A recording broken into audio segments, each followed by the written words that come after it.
So let's start with an idea. We'll make about so much money off of this one idea, and we'll make sequels. We'll take another superhero from our bullpen or our playing field, and we'll give them sequels. Another superhero will give them sequels, and they'll all be sort of segregated. They don't know each other, right? But then your neighbor, he's got ideas too, but he's going to take the superheroes and he's going to have them all know each other. Everybody knows one another. Everybody has met one another, right? But then you decide, maybe I want to do the same thing too. Maybe I want to have all my superheroes know each other, all share the same universe. Yeah? Let's try that. We could try it in cartoon form, right? Like cartoon, or we could do it like live action. We could have it some way or another. Maybe there'll be a one day these guys will know these guys. Well, not anytime soon, unless of course we're talking about Legos. If we're talking about Legos. I mean, with Legos you can do anything. These guys can come together. These guys can come together. The Star Wars can come together. The Pokemon and the Iron Man and all that. Everybody knows each other, right? So we're at a time where the MCU is a mess, and I was going to do a video about maybe it'll be like Mysterio, where we see Robert Downey Jr. It's Tony Stark from another universe where Dr. Martin Luther King is the president and John F. Kennedy never died, and he's in another universe, but he's in the 616. And then we see a news story somewhere off in the distance, right over there. There's a news story that in Latveria, Doctor Doom was killed in a rebel incursion, right?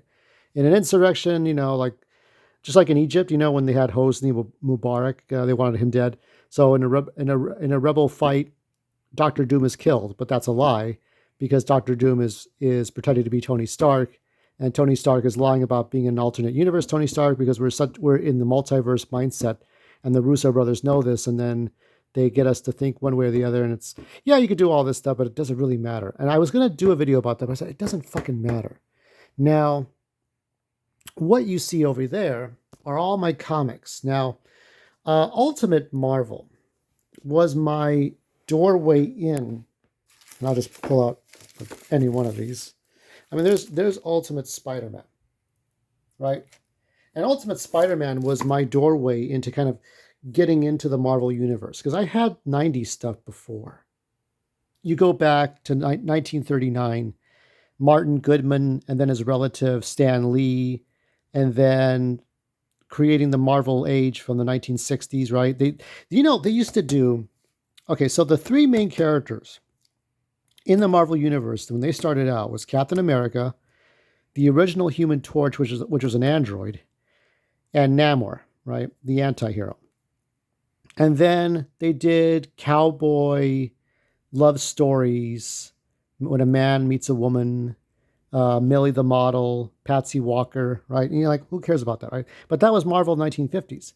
Then we get to the Fantastic Four. Then we get to Thor. Then we get to Iron Man. Then we get to Spider-Man and the X-Men. And then we start going from that to cartoons and then movies and video games and more characters like Venom and Carnage and Onslaught. Anybody know who Onslaught is? You got to know Onslaught. That's from the X-Men. And then we get to Disney acquiring Marvel. This is this covers the first 50 years. And you know how it's all started. But so when I see, Robert Downey Jr. coming back, I'm like, well, this is desperation, Like, we need your help. The Marvels didn't do anything. Love and Thunder, Thor Love and Thunder didn't do anything. Right now, it is a mess. James Gunn, as a courtesy, says, we're going to have an Elseworlds. We're going to have different versions. Now, I told you before, when the Injustice cartoon came out on DVD and Blu-ray, it would be an injustice. And I told you this because if it was 75 minutes long, all these books that I have the collection of, by the way, going back and rereading this stuff, please, if you are bored and you are hitting a wall, go back and read these because they're worth a damn. Okay? Even if Tom Taylor regretted creating this Superman, Jerry Siegel would have done it. He would have done it differently, but he would have created a Superman that if Lois died, he would have done something really bad. And the only difference of separation between this and Kingdom Come, which was the future Superman, was that Joker was killed by somebody else. And then Superman had to make a choice. Either you take the world by the balls or you just completely fuck off, which was Kingdom Come and Injustice. And there's so many different universes, right? I mean, I honestly don't know when a Marvel DC crossover will happen in Lego form, but then this could possibly happen. It's Todd McFarlane. I don't think he's going to really give a hard time about this. This could happen. All on the same shelf, all on the same table, but maybe they're interacting with each other, maybe they're not. And I think that's the same deal with Marvel. And I think what had been done had never been done before. Now, when I go and look at I don't have an MCU shelf. Okay. However, I do have a couple of movies, and I'll tell you the last couple of movies that I had. Here, let me see. Oh yes.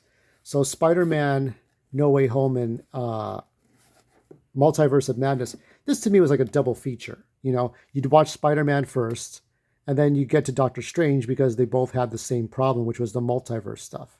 So this was more about the multiverse coming into the 616, and this was the 616 going to the multiverse. So if you watch this as a double feature, okay, that was a good day. There's also like X-Men Days of Future Past I liked, and I liked Civil War, and introduced Spider-Man. And so if you go here, like this is my continuity, even though Todd Phillips has specifically said that Joker will not become the Clown Prince of Crime, he would not become the Dark Knight Joker in any way, shape, or form. Man of Steel I've grown to like a bit more. Batman v Superman would be in here. Justice League I put later on after Wonder Woman. So you have Justice League, you have Aquaman, it's all these different ones. At the end of the DC animated universe, there was a story in which Darkseid took over everything. Now, everything happens the way it does, the way Zack Snyder would have done it, except obviously Bruce Wayne and Lois never get together. Superman doesn't turn evil. And the Flash reversing everything happens much later because after the third Justice League movie, let's say this one and like New Frontier, let's say it's similar, right? Let's say you have a couple more movies like this, right? Then you go through the Aquaman, Shazam, Birds of Prey, Black Adam, this. And then Flash creates a new timeline that's like the Flashpoint. And then we get Justice League Dark Apocalypse War, say that 5 times fast, which undoes everything. And that's what's happening with Marvel.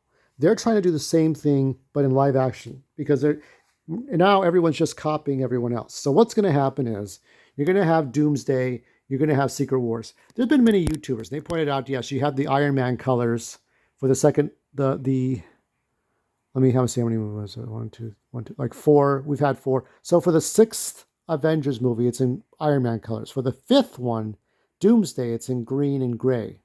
So it's Doctor Doom, then Iron Man. I really don't know. I don't know what's going on with that. I don't know what's happening here.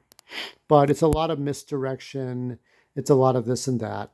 And I just, for me, I just don't, I'm not connected beyond Ultimate Marvel and some of the comic books that I got 20 years ago. I just don't give a shit.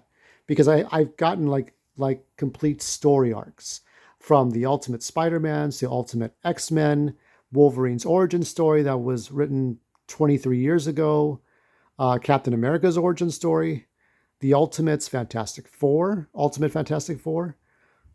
Civil War, the original one, not the movie that came out, but the original one that was done by Mark Miller, and the Infinity Gauntlet, and some of the future tense stuff with Spider-Girl and the Fantastic Five with Franklin Richards, the Earth X trilogy. That's a lot of story that it eclipses all of that, because we're hanging on to what Robert Downey Jr. is doing, what maybe Tom Holland. Tom Holland has to show up. You can't have Secret Wars without fucking Spider-Man and Venom, or a Venom symbiote, right? If they put the symbiote, because the symbiote was left behind at the end of No Way Home. Either they use that or they fucking don't. Either Kevin Feige uses his brain cells to figure that out or not. So, I mean, they could even cross over this with Star Wars, but it's Disney. Disney can do whatever the fuck they want. You know what I mean? They could do whatever. But that's where we're at right now is first you introduce one character at a time, then they all meet, right? They have a big conflict. It's Thanos, it's Kang, it's Doctor Doom.